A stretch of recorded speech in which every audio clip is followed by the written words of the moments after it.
Good morning बच्चों, कैसे हो सब। आशा करती हूँ आप सब घर पर ठीक हैं। कोरोना वायरस के चलते मैं आप सभी बच्चों को कहना चाहती हूँ कि कोई भी अपने घर से बाहर न जाए। अपने फेस पर मास्क अवश्य लगाएं और समय समय बाद अपने हाथों को जरूर धोएं। अगर आप किसी से भी मिलते हैं तो कम से कम 1 मीटर की दूरी बनाकर रखें। घर पर ही रहें, सुरक्षित रहें। आप सभी का विज्ञान की क्लास में स्वागत है। 7.4 जैव मंडल आचरण। प्रोफेसर अहमद एव राम सिंह जी के साथ बच्चों ने जैव मंडल आश्रित क्षेत्र में प्रवेश किया। राम सिंह ने बताया कि जैव विविधता के संरक्षण के लिए ही जैव मंडल आश्रित क्षेत्र बनाए गए हैं। जैसा कि आप जानते हैं कि जैव विविधता का तात्पर्य है कि किसी क्षेत्र विशेष में मिलने वाले सभी जंतुओं, पौधों और सूक्ष्म जीवों की विभिन्न प्रजातियां किसी देश का जैव मंडल रखने में सहायता प्रदान करता है। किसी जैव मंडल आश्रित क्षेत्र में अंतर्गत अन्य संरक्षित क्षेत्र भी सम्मिलित हो सकते हैं।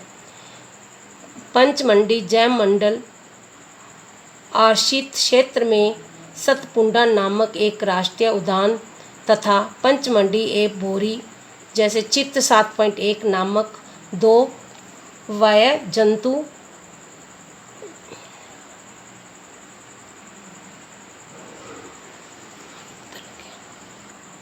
अभयारण्य में सम्मिलित है।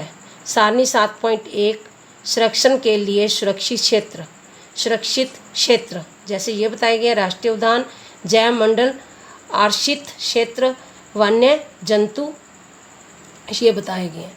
मेरे ज़िले में, मेरे प्रदेश में, मेरे देश में, जैसे ये सारे इसमें देशों के नाम और ये बताए गए हैं चित्र में।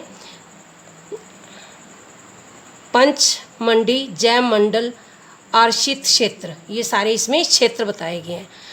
क्रियाकलाप 7.4 आपने अपने क्षेत्र में जैव विविधता को प्रभावित करने वाले कारकों की सूची तैयार कीजिए। इसमें से कुछ क्रियाकलाप अपनाने में ही जैव विविधता में बाधा डाल सकते हैं। मनुष्य की इन गतिविधियों को सूचीबद्ध कीजिए। इन्हें कैसे नियंत्रित किया जा सकता है, अपनी कक्षा में इस विषय का चर्चा कीजिए तथा इसकी समष्टि रिपोर्ट अपनी नोटबुक में नोट कीजिए। 7.5 पेड़ पौधे एवं जीव जंतु। बच्चों ने जैव मंडल आश्रित क्षेत्र में भ्रमण कैसे करते समय उसकी हरियाली संपन्नता की प्रशंसा की। वे लंबे लंबे टीक के वृक्षों एवं अन्य प्राणियों को देखकर बहुत खुश थे। पहली में अचानक एक दौड़ते हुए खरगोश को देखा और उसे पकड़ने की कोशिश की। वह उसके पीछे दौड़ने लगी। प्रोफेसर अहमद ने उसे रोका और समझाया कि जंतु अपने आवास में खुश एवं शांतिपूर्वक रहते हैं, हमें उनको परेशान नहीं करना चाहिए। राम सिंह ने समझाया कि कुछ पौधे एवं जंतु एक क्षेत्र विशेष में पाए जाते हैं। किसी विशेष क्षेत्र में मिलने वाले जीव जंतु उस क्षेत्र के प्राणी जात एवं पेड़ पौधे वनस्पति जात कहलाते हैं। क्रियाकलाप 7.5 आपने स्थानीय क्षेत्र में प्राण जात और वनस्पति जात की पहचान कर उसकी एक सूची तैयार कीजिए। 7.6 विशेष क्षेत्रीय प्रजाति। शीघ्र ही बच्चे शांतिपूर्वक गहरे वन में प्रवेश कर गए। बच्चे एक विशालकाय गिलहरी को देखकर आश्चर्यचकित रह गए। इस गिलहरी की एक लंबी फरदार पूंछ है। वे इसके बारे में जानने के लिए बहुत उत्सुक हैं। राम सिंह ने बताया कि इसे विशाल गिलहरी के नाम से जाना जाता है और यह यहाँ की विशेष क्षेत्रीय स्पीशीज में से एक है।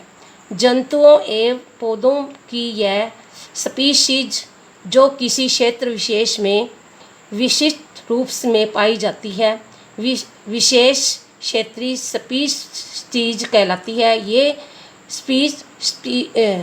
स्पीशीज किसी अन्य क्षेत्र में प्राकृतिक रूप में नहीं पाई जाती। किसी विशेष प्रकार का जंतु या पौधा किसी विशेष क्षेत्र, राज्य अथवा देश की विशेष क्षेत्रीय हो सकता है। राम सिंह ने पंचमंडी जैव मंडल आश्रित क्षेत्र में स्थित जंगली आम और साल चित्र 7.3 के पेड़ को देखकर या दिखाकर बच्चों को विशेष क्षेत्रीय वनस्पति जगत का उदाहरण दिया। विषण उड़ने वाली गिलहरी तथा भारतीय विशाल गिलहरी चित्र 7.3 इस क्षेत्र के विशेष क्षेत्रीय प्राणी हैं। प्रोफेसर अहमद ने उन्हें बताया कि इसके आवास के नष्ट होने, नई स्पीशीज के प्रवेश एवं बढ़ती हुई जनसंख्या से विशेष क्षेत्रीय स्पीशीज का प्राकृतिक आवास प्रभावित हो सकता है तथा इससे इनके अस्तित्व को भी खतरा पहुंचा सकता है।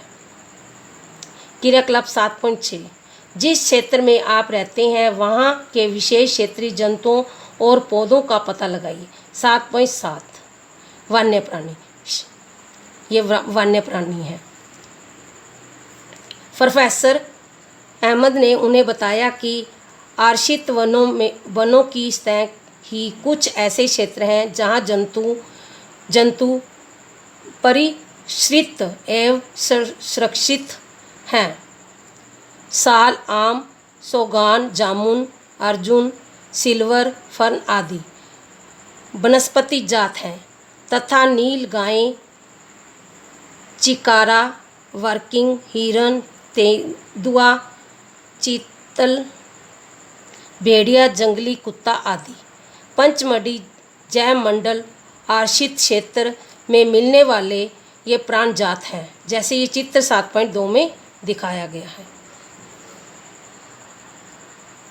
रहते हैं। इस तरह के स्थान वन्य प्राणी अभयारण्य कहलाते हैं।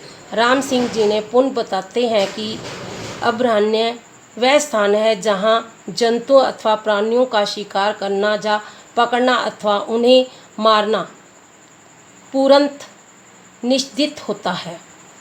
यह बहुत अफसोस की बात है कि संरक्षित वन भी जीवों के लिए अब सुरक्षित स्थान नहीं रहे, क्योंकि उन आसपास के क्षेत्रों में रहने वाले लोग वनों को अतिक्रमण करके उन्हें लगातार नष्ट करते जा रहे हैं। चित्र बच्चों को चिड़ियाघर भ्रमण की यादें ताज़ा करने के लिए कहा जाता है। उन्हें याद है कि प्राणी उद्यान भी ऐसे क्षेत्र होते हैं जहां हम प्राणियों का संरक्षण करते हैं। समीप के किसी चिड़ियाघर का भ्रमण कीजिए। वहां के प्राणियों को किस प्रकार के वातावरण में रखा गया है, इसका पता लगाइए। क्या वे परिस्थितियां जंतु के जीवन के लिए उपयुक्त हैं? क्या जंतु प्राकृतिक आवास की बजाय किसी कृत्रिम आवास में रह सकते हैं? आपके विचार में जंतु प्राकृतिक आवास में अधिक आराम है या नहीं, अथवा चिड़ियाघर में? 7.8 राष्ट्रीय उद्यान। सड़क के किनारे थोड़ी सी दूर एक और बोर्ड लगा था जिस पर लिखा था कि सतपुड़ा राष्ट्रीय उद्यान। बच्चे अब वहां जाने के लिए बहुत अधिक उत्साहित हैं। राम सिंह ने उन्हें बताया कि यह विशाल आरक्षित क्षेत्र है। यह पर्यावरण के संपूर्ण संगठनों का संरक्षण करने के लिए प्राप्त है। ये राष्ट्रीय उद्यान कहलाते हैं। यह वाणी जात, वनस्पति जात, दृश्य भूमि तथा ऐतिहासिक वस्तुओं को सुरक्षित कर सकते हैं।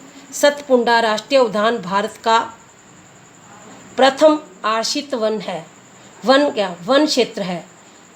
सर्वोत्तम किस्म की सोगान इस वन में पाई जाती है। जैसे ही बच्चे और आगे बढ़े उन्हें एक बोर्ड लगा हुआ दिखाई दिया जिस पर लिखा हुआ था सतपुड़ा बांध आरक्षित क्षेत्र है। राम सिंह ने बताया कि हमारी सरकार ने बांधों का संरक्षण के लिए बांध परियोजना अथवा प्रोजेक्ट टाइगर लागू की। इस परियोजना का मुख्य उद्देश्य अपने देश में बांधों की उत्तरजीविका को बनाए रखने एवं उनका संवर्धन करना था। इस वीडियो को बार बार देखो, सुनो और समझो।